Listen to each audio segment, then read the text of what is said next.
मौत की डायरी एक रहस्यमय और सस्पेंस से भरी कहानी है जो एक साधारण लड़के ऋतिक की जिंदगी को अचानक बदल कर रख देती है। एक दिन पार्क में खेलते समय वो एक अजीब और डरावनी किताब पाता है जो उसकी हर सोच को काली हकीकत में बदलने की ताकत रखती है। इस किताब के साथ जुड़ी भूतिया घटनाएं, उसका सामना शैतानी क्रीचर रोमी से और उसकी मुलाकात एक अनोखी लड़की परी से उसे ऐसी दुनिया में खींच ले जाती है जहां मौत के खेल की कोई सीमा नहीं। ऋतिक अब खुद को और अपने अपनों को इस मौत की डायरी के दुष्चक्र से कैसे बचाएगा? क्या वह इन रहस्यों से पर्दा उठा पाएगा या फिर वो इस खेल का हिस्सा बनकर रह जाएगा? ये कहानी पाठकों को डर और रहस्य की एक अनोखी यात्रा पर ले जाएगी। उस दिन मैं हमेशा की तरह पार्क में खेल रहा था, पर शाम बहुत हो गई थी। अंधेरा हो गया था, सारे सड़कों की लाइटें जल उठी थी। फिर भी मैं कुछ देर पार्क में रुकना चाहता था। मैं पार्क से जाने लगा तभी मैंने कुछ गिरने की आवाज सुनी। मैंने पीछे मुड़ के देखा, एक किताब वहां गिरी थी, पर मैंने आसपास किसी को नहीं देखा। मैं उस किताब के पास गया। बहुत अजीब सी किताब थी। उस पर एक शैतान जैसा चेहरा और अजीब सा निशान बना हुआ था। उस किताब के चारों किनारों पर लाल मणि लगे थे, पर उनका रंग फीका पड़ चुका था और बीच में एक पीली रंग की मणि थी। मैं वापस जाने लगा। फिर पता नहीं क्या ख्याल आया, मैंने वापस जाकर उस किताब को उठा लिया। मैं उस किताब को घर ले गया। 8 बजे मैं अपने डेस्क पर पढ़ रहा था और उस किताब को मैंने उस डेस्क पर ही रखा था। मेरी नजर बार बार उस किताब की तरफ जा रही थी। मैंने उस किताब को खोला। उस पर जो लिखा था, उतनी अजीब चीजें शायद ही मैंने कभी देखी थी। उस किताब के पहले पन्ने में कुछ अजीब तरह के नियम दर्ज थे, जैसे जिसके पास ये किताब होगी सिर्फ वही इस किताब का मालिक होगा। इस किताब पर जिसका नाम लिखोगे 1 घंटे के अंदर उसकी मौत निश्चित है। किताब का मालिक व्यक्ति की सोच पढ़ सकता है। अगर किताब के मालिक से किताब घुम गई तो उसकी मौत भी निश्चित है। गलत नाम लिखने पर व्यक्ति की मृत्यु नहीं होगी। नोट, ये किताब अपना मालिक खुद चुनता है। तभी उसके पीछे एक आवाज आती है, क्या हुआ, क्या सोच रहे हो, तुम्हें नाम लिखना चाहिए। मैंने पीछे मुड़कर देखा, वहां कमरे के एक कोने में मैं काली परछाई बैठी हुई थी। वो उठकर मेरे सामने आई। मैं उसे देखकर डर गया। उसकी आंखें बाहर निकली हुई थी। उसका चेहरा पूरा सफेद हुआ पड़ा था और चेहरे पर एक बड़ी सी स्माइल थी। वो देखने में लगभग जोकर जैसा लग रहा था। उसने कहा, मेरा नाम रोमी है। तुम्हें इसके अंदर किसी का नाम लिखना चाहिए जिसे तुम नफरत करते हो या जिससे तुम्हें कोई खतरा हो।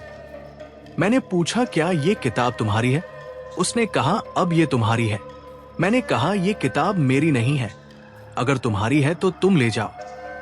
उसने कहा, अब ये तुम्हारी हो चुकी है, और वो बोलकर वहां से गायब हो गया। अगले दिन मैं शाम को बाजार जाने के लिए कार ड्राइव कर रहा था। मैंने देखा कि कुछ गुंडे एक बुजुर्ग औरत को परेशान कर रहे हैं और उसे उसके पैसे छीन रहे हैं। वो 4 लोग थे, इसलिए मैं कुछ नहीं कर पाया। मैं वहां से चला गया। उस रात को मैंने सोचा कि अगर ये किताब सच में इस तरह काम करती है तो मुझे इसमें नाम लिखना चाहिए। मैंने उन गुंडों में से एक आदमी का नाम लिखा जिसका नाम रोहन था। मुझे कुछ भी महसूस नहीं हुआ कि कुछ हुआ है। मैं सो गया। अगले दिन जब मैं स्कूल की तरफ जा रहा था तब एक जगह बहुत भीड़ जमी थी। बहुत पुलिस वहां पर आई हुई थी। मैंने पास जाकर देखा कि वहां पर रोहन की लाश है। एक गाड़ी दुर्घटना की वजह से मर चुका है। मैं देखकर चौंक गया और वहां से भागकर स्कूल चला गया। मुझे अब डर लग रहा था। मैं सोच रहा था कि कहीं मेरी वजह से उसकी मौत नहीं हुई हो। सारा दिन स्कूल में मेरा मन नहीं लगा। मैं बस जल्दी से घर जाना चाहता था। मैं अपने स्कूल के सीट पर बैठे खिड़की की तरफ देख रहा था। तभी मैंने देखा रोमी वहां आया। मैं उसे देखकर डर गया। उसने खिड़की पर बैठे हुए कहा, तुमने अच्छा काम किया, और वो बोल कहां से गायब हो गया। उसे मेरे सिवा और किसी ने नहीं देखा। मेरे घर जाने के बाद मैंने उस किताब को एक बक्से में बंद कर दिया। रात हो चुकी थी। मैं फिर भी उसी किताब और उस दुर्घटना सोचता रहा। तभी मेरी खिड़की पर रोमी आया। रोमी ने कहा, मैं अपना काम बखूबी किया। तुमने एक गुनहगार को सजा दी, तुम्हें आगे भी करते रहना चाहिए। मैंने गुस्से में कहा, अपनी किताब यहां से ले जाओ। रोमी ने एक अजीब सी मुस्कुराहट दी और वहां से चला गया। मुझे अब गुस्सा आ गया था। मैंने बक्से से किताब निकाली। मैंने बाकी 3 गुंडे का नाम उस किताब में लिख दिया। मैं ये महसूस कर पा रहा था कि वो 3 गुंडे अभी कहाँ हैं और क्या सोच रहे हैं। वो शायद अभी किसी और का जेब काटने या फिर उसे धमकाने के बारे में सोच रहे हैं। लेकिन कुछ ही देर में वहां दूसरे इलाके के गुंडे आ जाते हैं और दोनों समूह में हाथापाई हो जाती है और दूसरे इलाके के गुंडे फायरिंग करते हैं, जिनसे उन तीनों की मौत हो जाती है। मुझे अब सुकून मिला। मैं उस रात सो गया। मेरी नींद एक ठंडी हवा के झोंके से खुली। मैंने अपनी आंखें खोली। मैंने देखा मेरी आंखों के सामने बहुत सारे तारे हैं और चारों तरफ जंगल है। वो नजारा बहुत ही सुंदर था। तभी मुझे होश आया कि मैं तो अपने कमरे में था। यहां कैसे पहुंचा? मैं तुरंत वहां से उठा। मैंने देखा मेरे आसपास सिर्फ घास ही घास है और कुछ दूरी पर पेड़ है। मुझे ऐसा लगा जैसे मैं सपने में हूं, पर मैंने खुद को एक चींटी काटी थी। इससे मुझे दर्द हुआ। अब मुझे डर लगने लगा था। ठंडे वातावरण में भी मुझे पसीना आ रहा था। मैं उठ खड़ा हुआ और वहां से आगे चलने लगा। मैंने देखा कहीं दूर से एक रोशनी दिखाई दे रही है। मैं उसी दिशा में चलने लगा। कुछ दूर चलने पर मुझे रोमी दिखाई दिया, जैसे वो मेरे स्वागत में खड़ा हो। मैंने उस पर गुस्से से चिल्लाते हुए कहा, ये सब क्या हो रहा है? मैं यहां क्या कर रहा हूं? मुझे मेरे घर वापस जाना है। रोमी, हमारी दुनिया में आपका स्वागत है। मेरे पीछे आइए। वहीं पर आपको सारे सवालों के जवाब मिल जाएंगे। मुझे डर का एहसास हुआ। वो आगे आगे चल रहा था और मैं इसके पीछे पीछे जाने लगा। मुझे सामने एक बस्ती दिखाई दी। मैं उसके पीछे पीछे बस्ती की तरफ जाने लगा। मैं बस्ती के पास पहुंचा। मैंने देखा रोमी की तरह और भी कई सारे अजीबोगरीब भूत या फिर कोई क्रीचर है। वो बहुत ही अजीब दिख रहे थे। उन सब के सामने मैं बहुत अजीब सा लग रहा था। मुझे वहां घुटन हो रही थी। मैंने वहां एक लड़की को देखा। वो चुपचाप सबसे अलग सहमी सी बैठी हुई थी। मैं उठकर उसके सामने गया। उसने अपना चेहरा उठाकर मेरी ओर देखा। मैं उसे देखते ही रह गया। मैंने उसके जैसी सुंदर लड़की आज तक नहीं देखी। सुंदर आंखें, लंबी नाक, पूरा बदन जैसे हीरे जैसा चमक रहा हो। मैंने उसे पूछा, तुम यह क्या कर रही हो? उसने कोई जवाब नहीं दिया। मैं उसके पास बैठ गया। मैंने कहा कि तुम यहां क्या कर रही हो? तुम यहां कैसे आई? अब उसके मुंह से कुछ बोल निकले। बहुत मीठी आवाज थी उसकी। उसने कहा, मुझे कल ही एक किताब मिली थी, पर पता नहीं मैं कैसे आई। जब मैंने अपनी आंखें खुली, मैंने देखा नहीं यहां पर हूं। कोई अजीब सा आदमी या फिर पता नहीं क्या मुझे यहां तक लेकर आया हूं। मुझे उस कोने में बिठा दिया। मैं तो यहां बैठी हुई हूं। मुझे यहां से वापस घर जाना है। कोई मुझसे कुछ भी नहीं बोल रहा है। मुझे डर लग रहा है। मैंने कहा, डरने की कोई बात नहीं है। मैं भी अभी अभी आया हूं। मैं चीजों को समझने की कोशिश कर रहा हूं, पर मुझे कुछ समझ नहीं आ रहा। मैंने उससे पूछा, क्या तुम रूमी को जानते हो? उसने कहा, नहीं, मैं यहां पर किसी को भी नहीं जानती। मैंने पूछा, तुम्हें कोई किताब मिली है क्या? उसने कहा, मिली है। मैंने पूछा, तुम्हें वो किताब कहां से मिली? उसने कहा, मैं अपने स्कूल से घर की तरफ जा रही थी, तब मुझे किताब रास्ते पर मिली।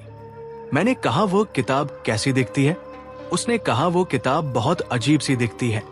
उसमें और कुछ अजीब से निशान बने हुए हैं। मैंने उससे पूछा, क्या उसमें कोई पत्थर लगे हुए हैं? उसने कहा, उसमें किसी भी तरह के पत्थर नहीं है।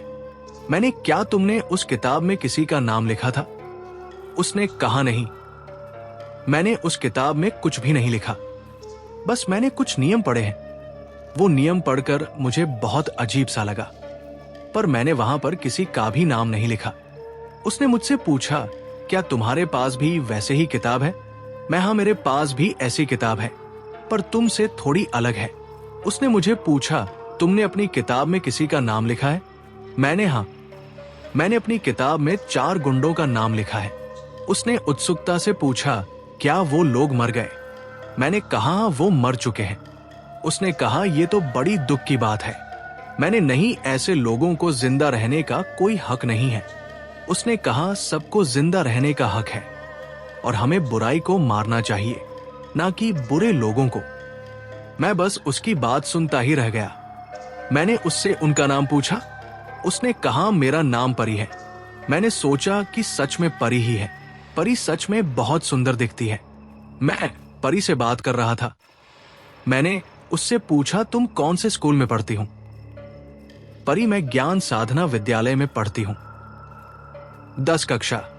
मैं, ओ, वो तो बहुत अच्छा स्कूल है। परी, तुम कौन से स्कूल में पढ़ते हो? मैं ज्ञान गंगा में पढ़ता हूं, 11 कक्षा। परी, ओ, मेरी बेस्ट फ्रेंड भी उसी स्कूल में पढ़ती है। पीछे से रोमी उन्हें टोकते हुए कहता है, ऋतिक, आओ हमारे रस्म में शामिल हो जाओ। मैं, क्या रस्म? कैसी रस्म? रोमी, आओ यहां। मैंने सामने जाकर जो देखा, मैं उसे देखकर बस वहां से भागना चाहता था। वो दृश्य बहुत भयावह था। मेरे शरीर के सारे रोम खड़े हो गए। मुझे अब उल्टी आने लगी। मैंने देखा, सामने किसी आदमी की लाश रखी हुई थी, जिसके जिस्म को सर से पांव तक बुरी तरह से किसी धारदार हथियार से काटा गया था। शरीर के हर अंग से खून बह रहा था। उसकी पेट की अंतरिया बाहर आ गई थी। उस देह के मांस का हर टुकड़ा वहां के भूत नोच नोच कर खा रहे थे। रोमी, आओ, इन्हीं की तरह तुम भी इस देह का मांस खाओ और हम में शामिल हो जाओ। मुझसे अब रहा नहीं गया। मैंने वही उल्टी कर दी। वहां ठहरे एक भूत ने मुझ पर गुर्रा उठा। वो मुझ पर हमला करने के लिए उस देह का हाथ तोड़कर मेरी तरफ झपटा। मैं गिर गया। मेरी नींद खुली। मैंने चारों तरफ देखा। देखकर सुकून मिला कि मैं घर पर हूं। वो सिर्फ सपना था। उस दिन मेरे गले से एक भी निवाला नहीं उतरने वाला था। मैं सीढ़ियों से नीचे उतर के देखा। मेरे पापा टीवी देख रहे हैं। मेरे पापा डॉक्टर हैं। मैंने टीवी पर देखा, एक टेररिस्ट जेल से भाग गया। पापा ने चैनल चेंज किया। चैनल पर एक व्यक्ति की मौत की खबर चल रही थी। जब मैंने उसे ध्यान से देखा तो मैंने देखा कि ये वही आदमी है जिसको मैंने कल रात सपने में देखा था। मैंने पापा को कुछ नहीं कहा, क्योंकि मेरी बात पर कोई भरोसा ही नहीं करता। मैं वापस अपने कमरे में चला गया। मैंने देखा रोमी वहां मौजूद है। मैं गुस्से से आग बबूला हो गया। मैंने पूछा, ये सब क्या हो रहा है? और जो कल रात को सपना देखा था, वो सब क्या है? उसने कहा, तुम्हारे सपने के बारे में मुझे कैसे पता? मैंने कहा, तुम्हें सब पता है। तुम अपनी किताब वापस ले जाओ। रोमी, मैं इसे वापस नहीं दे सकता। अच्छा ठीक है, मैं खुद ही इसे ठिकाने लगा दूंगा। रोमी एक अजीब सी मुस्कुराहट देकर वहां से चला गया। मैं उस दिन जल्दबाजी में स्कूल गया। क्लास के बेंच पर बैठे मैं खिड़की की तरफ देखा था। तभी मुझे ख्याल आया परी के बारे में। स्कूल छूटने के बाद मैं ज्ञान साधना स्कूल गया। मैंने पता करने की कोशिश की कि परी वहां पढ़ती है कि नहीं, पर मुझे ऐसा कुछ भी पता नहीं चला। मैंने उस स्कूल के 10वीं के छात्राओं से पूछा कि क्या वहां परी पढ़ती है। उन्होंने कहा, हमारे क्लास में कोई भी परी नाम की लड़की नहीं है। मैंने सोचा वो मेरा सपना ही था, पर उस व्यक्ति का क्या जिसको मैंने देखा। मैं वहां से घर चला गया। कुछ दिन ऐसे ही कट गए। एक दिन शाम को रोमी मेरे कमरे की खिड़की से अंदर दाखिल हुआ। मैंने रोमी को कहा, ये किताब अब तुम्हारी है। मैं इस किताब का मालिक होते हुए तुम्हें ये आदेश देता हूं कि इस किताब को ले जाओ। रोमी मना नहीं कर पाया। रोमी, तुम्हें पता है कि अगर तुम किताब मुझे वापस कर दोगे तो तुम्हारी जान खतरे में है। मैंने कहा, मैं जानता हूं, तुम चले जाओ। रोमी उस किताब को ले गया। 3-4 दिन ऐसे ही बीत गए पर कुछ नहीं हुआ। पर एक दिन शाम को जब मैं टीवी देख रहा था, वैसे तो मैं गाने सुन रहा था, पर वहां पर एडवर्टाइजमेंट आने की वजह से मैंने चैनल चेंज किया। मैंने न्यूज चैनल लगाया और मैंने देखा कि एक आदमी की मौत असाधारण तरीके से हुई है, ठीक वैसे ही जैसे मैंने उस रात सपने में देखा था। मेरे दिमाग में खटका लगा कि मैंने दोनों किताब दे दी थी, तो अभी मौत किससे कैसे हो रही है। मैं पुलिस स्टेशन जाने लगा, ये जानने के लिए कि जो असाधारण दुर्घटना है वो कैसे हुई। मैंने अपनी गाड़ी ली और पुलिस स्टेशन की ओर जाने लगा। मेरी गाड़ी किसी ट्रक के सामने आते आते बची। मुझे समझने में देर नहीं थी, कुछ तो है जो मुझे रोक रहा है। मैं जैसे तैसे पुलिस स्टेशन पहुंचा। मैंने पुलिस से रिक्वेस्ट की कि मुझे उस असाधारण मौत की फाइल दिखाएं। उन्होंने कहा यह गुप्त है, इन्हें हम नहीं दिखा सकते। मैंने कहा मेरे पापा डॉक्टर है, प्लीज आप मुझे वो दिखाइए। उन्होंने वो फाइल दिखाई। मैंने देखा ये सारी की सारी लाशें वैसे ही थी जैसे मैंने उसे सपने में देखा था। आधी खाई हुई, पूरे जिस्म में जख्म थे। रिपोर्ट में लिखा था कि उसे किसी जानवर ने खाया है। ये सारी जितनी भी लाशें थी सब जंगल से बरामद हुई है, पहाड़ के पीछे वाले जंगल से बरामद हुई है। बस अभी इतनी इंफॉर्मेशन थी, इसलिए मैं वापस आ गया। मिठाई लेकर घर पहुंचा, मैं डायरी लेकर घर पहुंचा। मेरे घर पर मेरे पापा नहीं थे।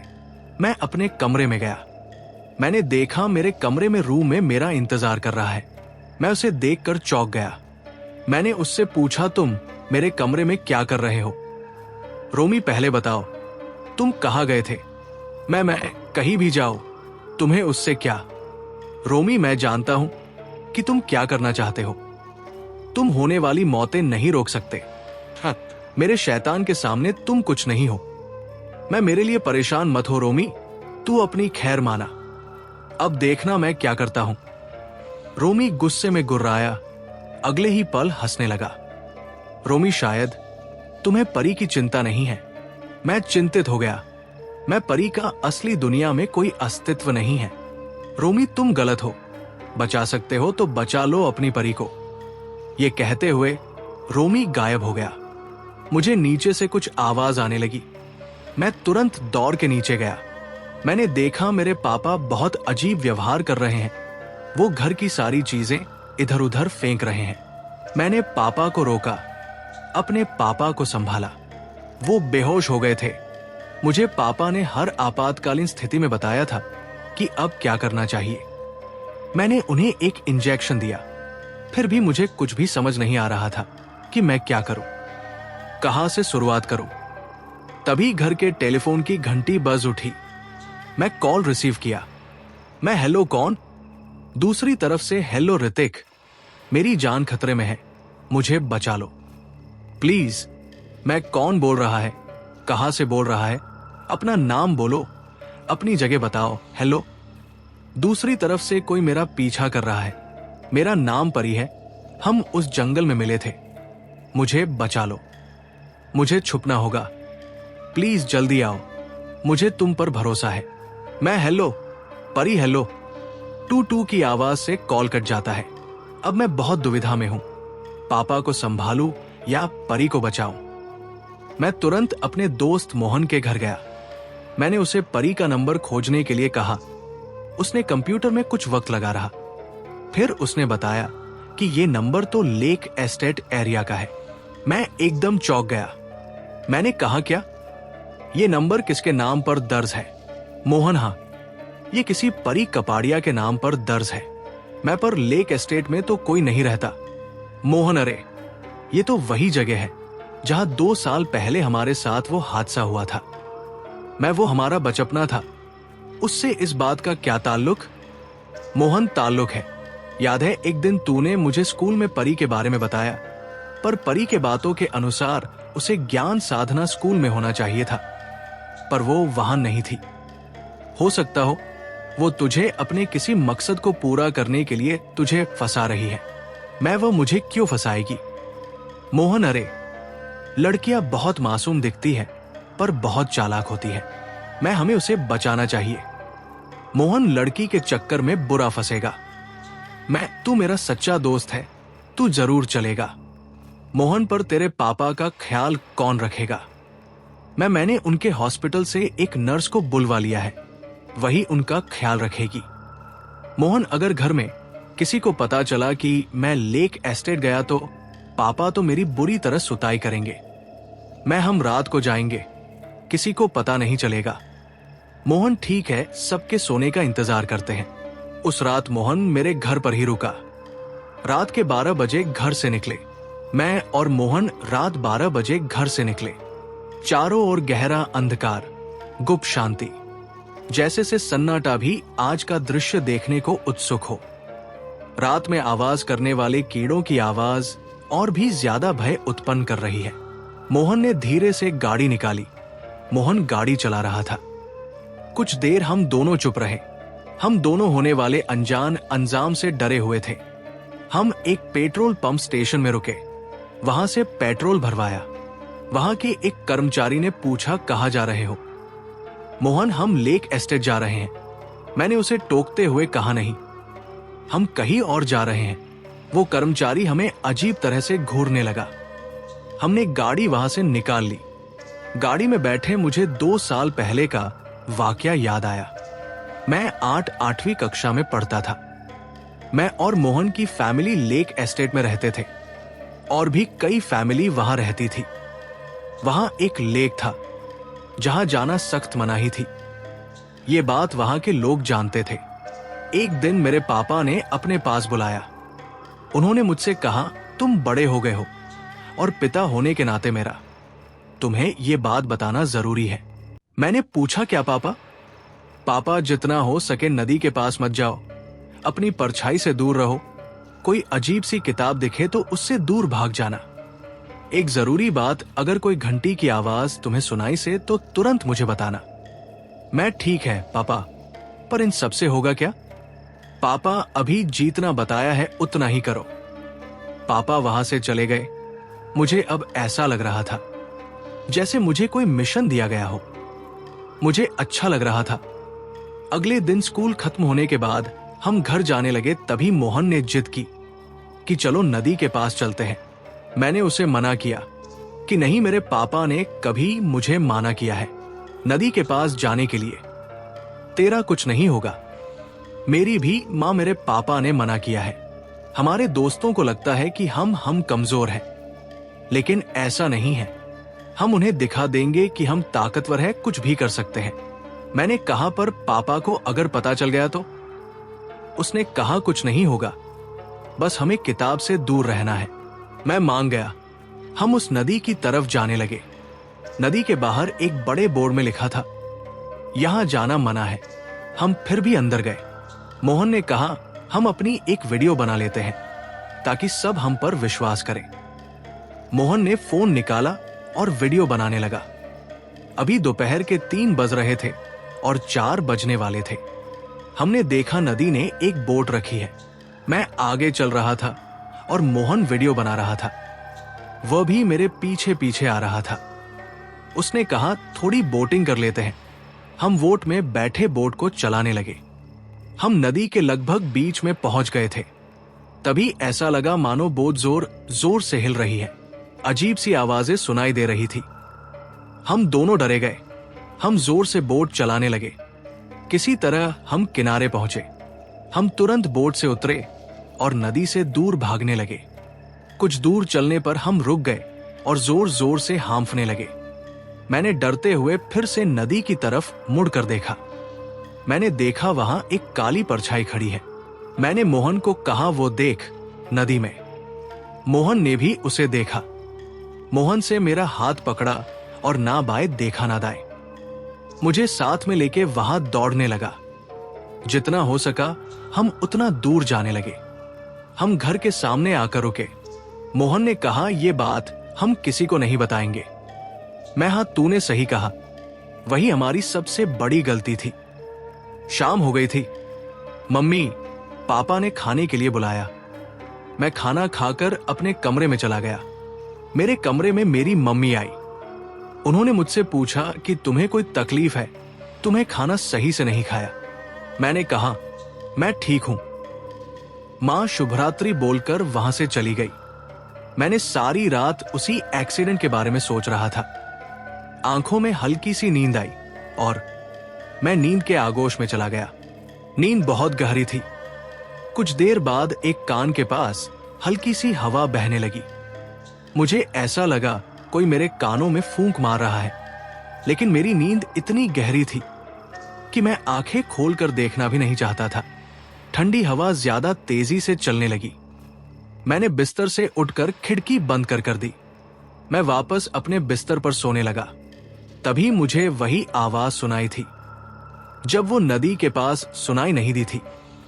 मैं आजू बाजू देखने लगा, कहीं वो परछाई तो यहां नहीं आ गई। मैंने देखा मेरे कमरे में कोई नहीं है। सुबह हुई। मैंने खिड़की खोलकर देखी, बाहर जोरों की बारिश हो रही थी। मैंने देखा बाहर बारिश हो रही थी। मैंने सोचा क्यों ना मोहन के घर जाया जाए। मैंने बिना नाश्ता की छतरी लेकर मोहन के घर के लिए चल दिया। मैंने दरवाजा खोला। मैंने देखा बाहर बहुत तेज बारिश हो रही है। शायद सारी रात बारिश हुई होगी। चारों और बारिश की छोटी छोटी बूंदों की वजह से कोहरा हो गया है और मेरी गाड़ी का पहिया लगभग आधा डूब चुका है। मैंने भी गाड़ी चलानी चाहिए। मैं गाड़ी को ऑन किया पर वो चालू नहीं हुआ। पापा ने मुझे बाहर से आवाज लगाई, कहां जा रहे हो? मैंने कहा, पापा मैं मोहन के घर जा रहा हूं। पापा ने, कितनी बारिश में मत जाओ। मैंने कहा, पापा मैं चला जाऊंगा, कोई दिक्कत नहीं होगी। पापा ने कहा, सुनो मेरी बात, बाहर जाना कोई जरूरी नहीं है, तुम बाद में भी जा सकते हो। पापा की बात सुनकर मैं वापस घर के अंदर आ गया। मैं टीवी के सामने बैठा ही था कि तभी मेरे दरवाजे की घंटी बजी। मेरे पापा ने दरवाजा खोला। मैंने पापा ने देखा बाहर मोहन खड़ा है। वो बहुत घबराया हुआ था। पापा ने उसे अंदर बुलाया, उसे बिठाया। वो बहुत डरा हुआ था, जैसे उसने कोई भूत देख लिया हो। मैंने पूछा, क्या हुआ? वो कुछ नहीं बोला, बस डर की नजरों से मुझे देखने लगा। उसने मेरा हाथ जोर से पकड़ लिया और कहने लगा, वो आई थी। मैंने पूछा, कौन? उसने कहा, वही जो हमने कल नदी में देखी थी। वो परछाई जैसी दिखती है। उसका कोई रूप नहीं है, बस एक परछाई जैसी दिखती है, शायद मेरी ही परछाई जैसी। मैंने कहा, रात को शायद तू बाथरूम करने उठा होगा और तो लाइट जलाई होगी और खुद की ही परछाई देखकर तो डर गया होगा। मोहन ने कहा, ऐसा कुछ नहीं है, मेरी परछाई तो मेरी जैसा मेरी नकल करेगी, पर वो मेरी नकल नहीं कर रही थी। वो कुछ बात कहना चाहती थी शायद वो। फिर अचानक से कमरे में एक आग का छोटा सा गोला आया और घर पूरा लाल रोशनी से भर गया। वो लाल रोशनी की वजह से वो परछाई गायब हो गई। वो मुझे कुछ कहना चाहती थी, मैं नहीं समझ पाया क्या कहना चाहती थी। मैंने ये सारी बात मम्मी पापा को बताई। उन्होंने मेरी बात का विश्वास नहीं किया और मुझे सो जाने के लिए कहा। मैं क्या, तूने अपनी मम्मी को बात बता दी? हमने तो वादा किया था कि हम ये बात किसी को नहीं बताएंगे। तभी पीछे से आवाज आई, मेरे पापा की आवाज आई, मैंने सब सुन लिया बेटा। पापा मुझ पर गुस्से से भड़क उठे। मैंने कहा था तुम्हें कि तुम्हें नदी के पास नहीं जाना है, परछाई से दूर रहना है और किताब से भी दूर रहना है। क्यों नहीं समझ में आता तुम्हें?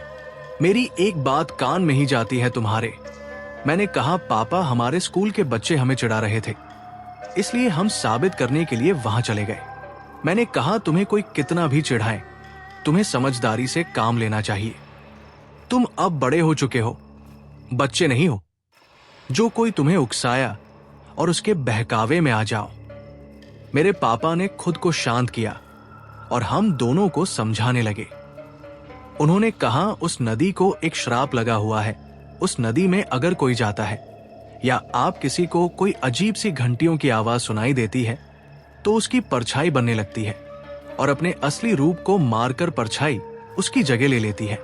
पहले लेक स्टेट में एक औरत रहती थी जो काला जादू किया करती थी और उसके पास एक किताब थी। वो उसे शैतान की किताब बोलती थी। उसको किसी से दुश्मनी होती थी या कोई भी जो उसे पसंद नहीं करता था तो उसका नाम उस किताब में लिखी थी और उसकी मौत 24 घंटे के अंदर हो जाती थी। इसीलिए एक दिन उसने एक बेगुनाह की नाम उस किताब में लिखा और वो मारा गया। इसलिए लेट स्टेट वालों ने डिसाइड किया कि उसे मार देंगे। उसे नदी में डुबा के मार डाला। अब उसकी आत्मा नदी में ही कैद है और उसकी किताब इंसानों के बीच घूमती है। जो उस किताब को इस्तेमाल करेगा वही उस चुड़ैल को उस नदी से निकाल पाएगा। फिर वो मुक्त हो जाएगी और सब खत्म कर देगी।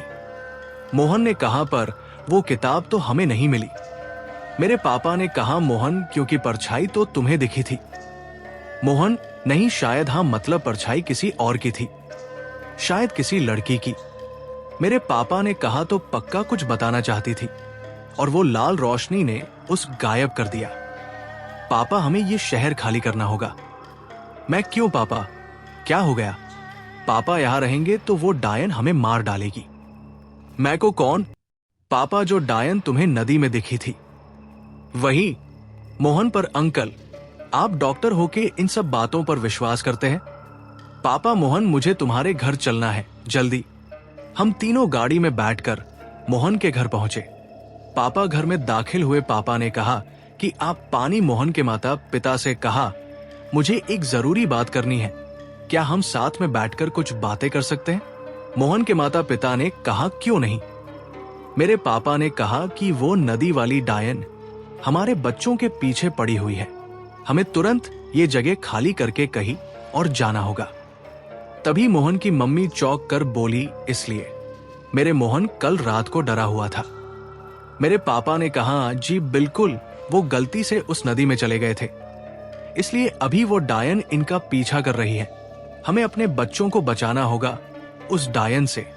मोहन के माता पिता शहर खाली करने की तैयारी में जुट गया और मेरे पापा भी मुझे घर वापस लेकर आकर सारा सामान पैक करवाने के लिए मुझे बोलने लगे। मेरे पापा ने ट्रक मंगवाया और सारा सामान उसमें हमने लोगों द्वारा डलवा दिया और वहां से हम लेक स्टेट से निकलकर दूसरे शहर आ गए। गाड़ी में बैठे मैं ये सब सोच ही रहा था कि अचानक से गाड़ी के सामने कोई गुजरा। मोहन ने जोर से गाड़ी की ब्रेक लगाई। मैंने देखा बाहर दो रास्ते हैं और बीच में साइन बोर्ड लगा है। एक रास्ता लेक एस्टेट की तरफ जाता है और एक रास्ता हाई स्ट्रीट की तरफ जाता है।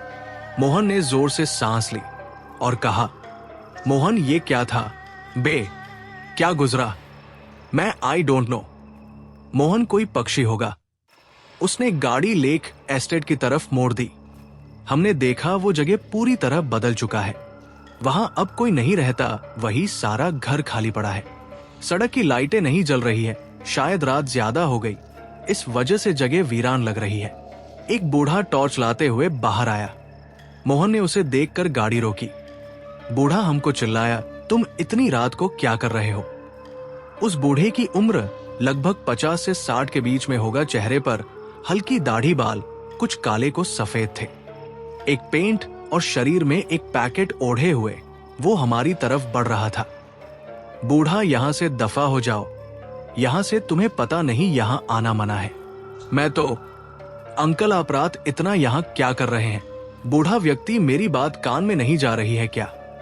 दफा हो जाओ, जहां से आए वहां लौट जाओ। मोहन, हम यहां पहले रहा करते थे, इसलिए इस जगह का जायजा लेने आए हैं।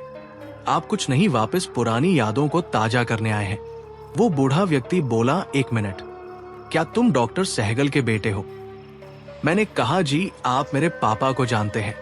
वो बूढ़ा व्यक्ति, मेरे साथ, मेरे पीछे आओ। मोहन कहा, बूढ़ा व्यक्ति, आओ मेरे पीछे। वो बूढ़ा आदमी आगे आगे चलने लगा। हम गाड़ी में रहकर उसका पीछा कर रहे थे। वो एक घर के सामने आकर रुका और कहा, आओ मेरे साथ अंदर। हमें थोड़ा अजीब लगा, पर उस पूरे इलाके में और कोई जिंदा इंसान भी नहीं था। चारों तरफ घोर अंधकार सन्नाटा था, जैसे कि वहां की खामोशी आज का दृश्य देखने के लिए उत्सुक हो। चारों तरफ कीड़े की आवाज। उस बूढ़े आदमी ने कहा, अंदर आओ। मोहन और मैं गाड़ी से नीचे उतर गए। मोहन ने मुझे कहा, तुम ये मत भूल जाना कि हम यहाँ परी को ढूंढने आए हैं। परी का नाम सुनते ही वो बूढ़ा आदमी हम दोनों को अचंभे से देखने लगा। वो सकते में आ गया और डर के मारे हम दोनों की तरफ देखने लगा। उसके पसीने पसीने छूट गए। उसने कहा, पप्पा परी। उसने डरते हुए कहा। वो डायन है, वो क्या वापस आ गई है? हमने कहा, आप कैसी बात कर रहे हैं अंकल? एक छोटी सी लड़की है जो स्कूल में पढ़ती है, आप किसकी बात कर रहे हैं? उसने कहा, आप मेरे साथ मेरे घर में चलिए, मैं सब कुछ बताता हूँ। बाहर रहना खतरे से खाली नहीं है। हम दोनों उस घर के अंदर दाखिल हुए। हम दोनों उनके घर में दाखिल हुए हैं और उन्होंने हमें चेयर में बिठाया। अंदर काफी धूल जमी हुई थी, बहुत दिनों से शायद घर की साफ सफाई नहीं हुई है, इसीलिए। मैंने देखा हर तस्वीर पर धूल जमी हुई है, कुछ साफ दिखाई नहीं दे रहा और कुछ जगह पर पर्दे लगे हुए हैं। उन्होंने कहा कि इतनी रात को क्या कर रहे थे? हमने कहा, असल में है हम एक लड़की को ढूंढ रहे हैं जो मुझसे मदद मांग रही थी। उसने मुझे फोन किया था और कहा वो वहां पर फंसी है, इसलिए हम यहां आए हैं। उस बूढ़े आदमी ने कहा, ठीक है, मैं तुम्हारे लिए चाय बना कर लाता हूं। हम वहीं बैठे रहे। वो अंदर रसोई की तरफ गया। हमने देखा कि रसोई की बाजू में एक सीढ़ी ऊपर की तरफ जाती है। हम दोनों सीढ़ियों पर चलने लगे।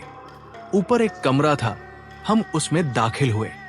हमने देखा उस कमरे में एक बेड है, एक चेयर है और एक डेस्क पर किसी की तस्वीर रखी है और पूरी कमरे में कुछ नहीं है, बस एक खिड़की है, इसमें धूल जाने जमे हुए थे।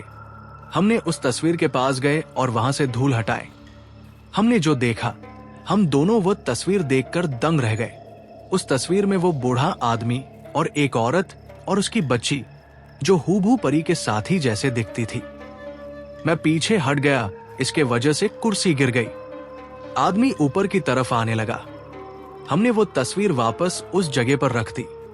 बूढ़ा आदमी कहने लगा, तुम लोग यहां क्या कर रहे हो? मैंने कहा कि मैं बस ऐसे ही देखने आया था। मैंने पूछा, ये तस्वीर किसकी है? इसमें आप तो है, पर वो दोनों कौन है? बूढ़ा आदमी, वो मेरी बीवी और मेरी बेटी है जो बहुत सालों पहले गुजर चुके हैं। मैं क्या? इसी लड़की की तलाश में हम यहां आए हैं। इसी ने मुझे फोन किया था, मुझसे मदद मांग रही थी। मोहन ने कहा, आपकी बेटी का नाम क्या था? बूढ़े आदमी ने कहा, मेरी बेटी का नाम परी ही था। जो लड़की हमसे मदद मांग रही थी उसका नाम भी परी था। बूढ़े आदमी ने कहा, तुम्हें या नहीं आना चाहिए था, तुम्हें फंसाया गया है। मोहन, फंसाया गया है? किसने और क्यों हमें कोई फंसाना चाहेगा? बूढ़ा व्यक्ति बताता हूं। यहां से 10 साल पहले की बात है, जब मैं और मेरा परिवार, मेरी पत्नी और मेरी बच्ची इस क्षेत्र में रहते थे। मैं एक कारखाने में काम करता था जिससे मेरी कमाई ठीक ठाक थी, जिससे मैं अपने घर चला सकूं। मेरा बेटा 6 साल का बेटा भी था। एक दिन वो गायब हो गया। मैंने बहुत इश्तिहार छापे पर मुझे मेरा बेटा नहीं मिला। एक दिन रात को सोया था, तभी मुझे अजीब सी आवाज सुनाई दे रही थी।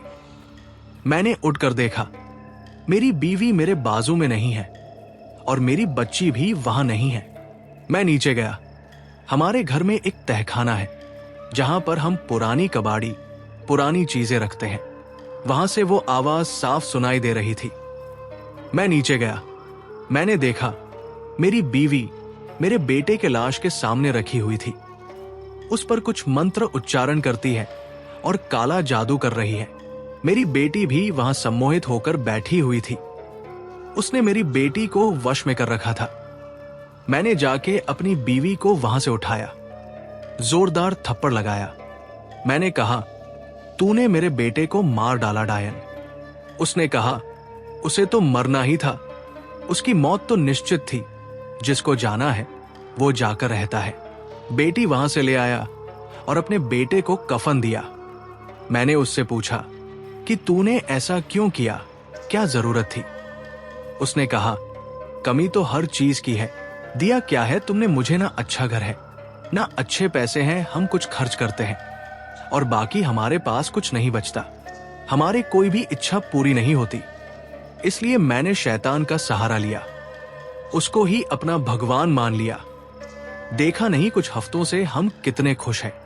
मैंने कहा, तुम यही रहो, अपने बच्चे को यहां से लेकर तुम्हारी पहुंच से भी बहुत दूर जाता हूं। उसने कहा, नहीं हो सकता परी, पर शैतान का आशीर्वाद है। वो बड़ी हो जाएगी तो शैतान उसका पति बनेगा। समझ में आया? इसीलिए मेरी बेटी यहां से कहीं नहीं जाएगी। मेरी बीवी के साथ हाथापाई हुई। मेरे हाथ के पास एक वास था जिसे मैं उसके सर पर मारा। उसका सर खून से लथपथ हो गया और वो उसी समय मर गई। मैंने सारा खून साफ किया और लेक स्टेट के नदी में जाकर उसको बहा दिया। जब मैं उसे नदी में बहाने गया तब मैंने देखा कि चारों ओर अंधेरा छाया हुआ है। काले केवे आसपास मंडरा रहे हैं जो मुझे काम करने से रोक रहे थे। एक लाल रोशनी भी मुझे काम करने से रोक रहे थे, पर मैंने उसे धोखा दिया और वहां से चला आया। मैंने घर आकर देखा मेरी बिटिया नहीं है। मैंने तो बहुत खोजा पर वो नहीं मिली। इतने सालों बाद वह तो मैं कैसे फोन कर सकती है? क्या तुमने परी को अपनी आंखों से साक्षात देखा है? मैंने कहा, नहीं, मैंने उसे सपने में देखा था। मैंने कहा कि आप उसे डायरी के बारे में कुछ जानते हैं, इसमें लोगों की मौतों की नाम लिखे हुए थे। बूढ़े आदमी ने कहा, नहीं। हमने उनसे विदा लिया और नदी की तरफ जाने लगे। मैं और मोहन नदी की तरफ जा रहे थे।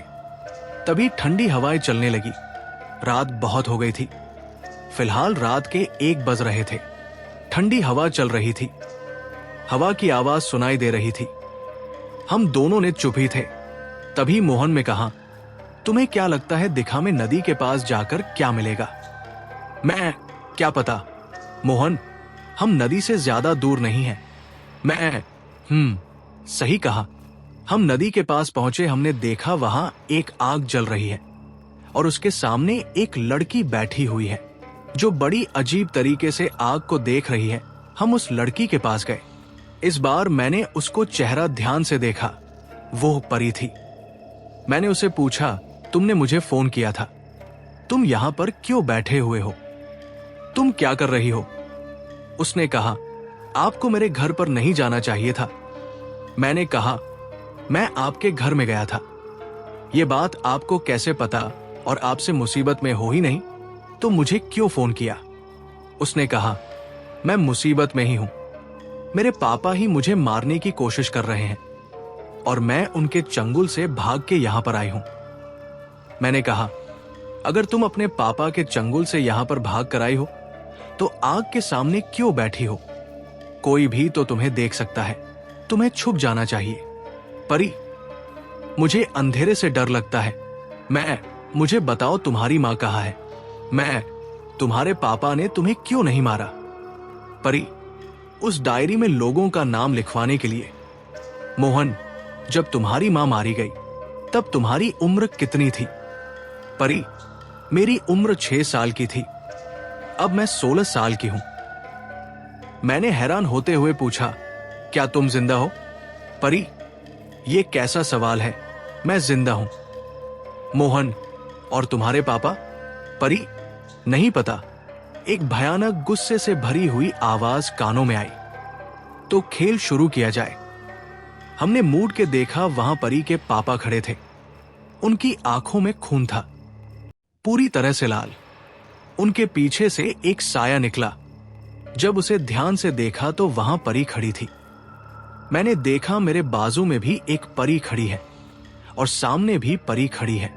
मेरे पास वाली परी कहने लगी, वो असली परी नहीं है, मैं असली हूं। सामने वाली परी ने कहा, नहीं, मैं असली हूं। वो तुम लोग को धोखा दे रही है। तभी उसके पापा ने कहा, इन दोनों में से जो असली है उसे जल्दी से चुन लो, क्योंकि अब मैं तुम सबको मारने वाला हूं। सामने वाली परी ने कहा, पापा आप मुझे क्यों मारेंगे? उसके पापा ने कहा, बेटा मैं आपको नहीं मारूंगा। मैं तो बस जो तुम्हें गुमराह कर रहे हैं उन्हें मारूंगा। मोहन ने कहा कि हम किसी को गुमराह नहीं कर रहे हैं। मेरे पास वाली परी ने कहा, वो असली परी नहीं है, मैं असली परी हूं, चाहे तो आजमा लो। मैंने मेरे सामने खड़ी परी से पूछा, क्या हम पहले मिले हैं? सामने वाली परी ने कहा। उसने थोड़ा सोचा और सोचने की बात उसने कहा, हाँ मिले हैं। मैंने कहा, कहाँ? उसने कहा, मुझे ज्यादा याद नहीं है पर हम मिले हैं। मैंने यही सवाल मेरे पास वाली खड़ी परी से पूछा। उसने कहा, हम मिले हैं, मैं तुम्हारे सपने में आई थी और वही हमने बात की थी, जहां बहुत सारे अजीब दिखने वाले भूत मौजूद थे। मैंने कहा, तुम सच कह रही हो, तुम ही असली हो। तभी सामने खड़ी हुई परी का बदल गई, उसकी भी आंखें लाल हो गई। वो दोनों हम तीनों की तरफ घूर कर देख रहे थे। ऐसा लग रहा था जैसे वो दोनों हमें कच्चे खा जाएंगे। हम दोनों ने वहां से भागने बेहतर समझा। हम तीनों वहां से भागने लगे और भागते भागते एक पेड़ के नीचे आके रुके, जहां एक तरफ नदी और एक तरफ जंगल। परी ने कहा, मेरे पीछे आओ। हम उसके पीछे पीछे जाने लगे। वो हमें एक पुराना झोपड़ी तक ले गई। हम डरे से हमें झोपड़ी के अंदर गए ने देखा, उसके अंदर औरत बैठी है। वो उसने हमारा स्वागत किया और हमें अंदर बिठाया। कुछ ही पल में और नकली परी और उसके पापा बाहर आए और चिल्लाने लगे। वो कहने लगे, बाहर आओ, तुम सब आज मैं तुम सबको नहीं छोड़ूंगा। परी की मां ने जवाब दिया, हिम्मत है तो तुम अंदर आकर दिखाओ। मुझे कुछ समझ नहीं आया था, क्या हो रहा है क्या नहीं हो रहा है। मैंने देखा परी के मां के हाथों में वो किताब है। उन्हें ना चाहते हुए भी उस किताब में अपने पति का नाम लिखना पड़ा। वो बहुत रो रही थी क्योंकि वो अपने पति से बहुत प्यार करती थी। उन्होंने उनका नाम लिखा और हमने देखा उनके पति के ऊपर एक बड़ा सा पेड़ गिर गया और वही खत्म हो गए। और जो बहरूपी परी वहां पर खड़ी थी, वो कहने लगी, तुमने उनको तो चकमा दे दिया, पर मुझे चकमा नहीं दे सकते। मैं जो लेने आई हूं मैं लेकर ही जाऊंगी। परी की मां ने कहा, ऐसा नहीं होगा। परी की मां ने डायरी की तरफ देखा। आखिरी पन्ना की कुछ लाइंस बाकी थे। वो अपनी बेटी का नाम उसमें नहीं लिखना चाहती थी, अपनी बेटी को नहीं खोना चाहती थी। कुछ ही देर में एक काला साया वहां आया। उसने परी की मां से कहा, नीरजा, तुम्हें अपना वादा नहीं तोड़ना चाहिए। तुमने मुझसे वादा किया था कि तुम अपनी खुशहाल और उन्नत जिंदगी के बदले अपने दोनों बच्चों की रूह मुझे सौंपोगी। और चिंता मत करो, तुम्हारी बेटी मेरी रानी बनकर रहेंगी। हा हा हा। वहां तेज बारिश होने लगी। चारों तरफ अंधेरा था, जोर हवाई चल रही थी। आज कयामत होने वाली थी। परी की मां ने कहा, नहीं, मैं अपनी बेटी किसी को भी नहीं दूंगी। मैं अपने बच्चे किसी को भी नहीं दूंगी। तुमने एक बार धोखे से अपनी पति की रूह मुझे दी है, इस बार मैं धोखा नहीं खाने वाला। मुझे तुम्हारी बेटी की रूह चाहिए। मैंने परी की मां से कहा, आप तो मर गई थी ना, आपको तो डुबा कर मार दिया था। उसकी मां ने कहा, नहीं, मैं मरी नहीं थी, मैं जिंदा थी। और आज मेरी गलती की वजह से मेरी बच्ची की जान खतरे में है। मोहन, देखिए, आंटी आपको परी का नाम उस किताब में लिख देना चाहिए। मैं एक मां हूं, पर ऐसा नहीं कर सकती। मोहन ने परी की मां से वो डायरी छीनी और उसमें जबरदस्ती परी का नाम लिख दिया। नीरजा, ये तुमने क्या किया? उसने मोहन से डायरी छीन कर वापस ली और डायरी वापस लेते हुए वो डायरी दो हिस्सों में बट गई। अब हम सब दहशत में थे कि अब क्या होगा। उस काले साए ने कुछ मंत्र पढ़े जिससे वो ताकतवर होने लगा।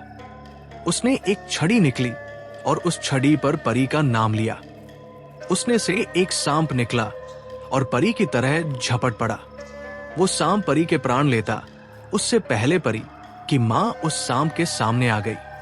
उस सांप ने परी की मां की रूह ले ली। परी की मां की रूह उस शैतान को मिलने पर उससे वापस जाना पड़ा। वो डायरी की वही जल के राख हो गई। मैं, मोहन, परी को वो से अपने घर ले गए।